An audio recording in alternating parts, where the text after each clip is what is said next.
Бүгін біз қазақтың бауырсақ дайындаймыз. Қазақтың дәстүрлі тағамы қонақ келгенде бауырсақ илейміз, пісіреміз. Оған бұл бауырсаққа ұн керек, бірінші су, сосын сүт құямыз, май құямыз, сосын тұз, сосын ашытқы.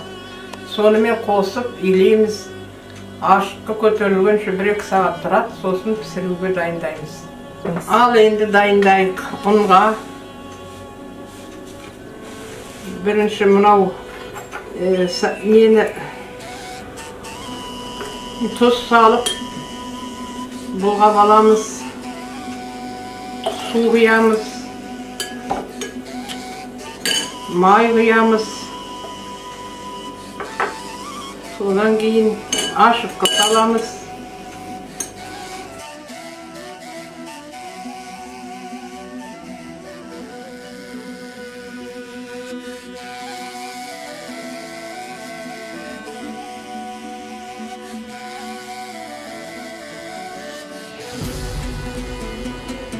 Қамырды жұмсақ қылып илеу керек. Жақсы иін қандырып басады. Ал нан көтерілді. Енді оны жайып, кесіп жаямыз.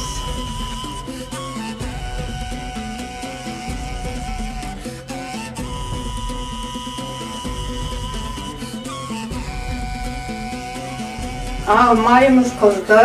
Енді бауырсақ саламыз.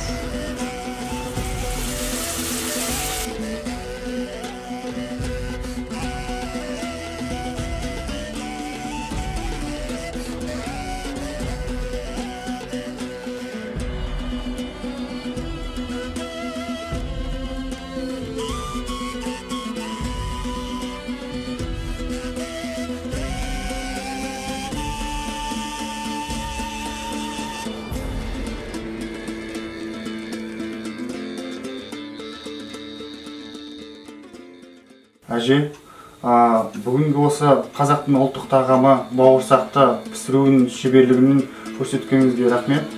Және де осы Ботай музей қорығының атынан сізге кішігірім сыйлығымыз бар.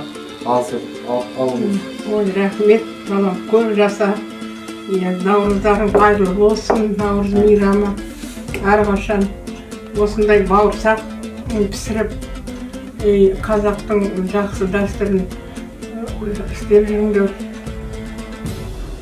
Әрқашан қазақтың өзінің дәстүрін, істейтін тағамын жасап жүріңдер.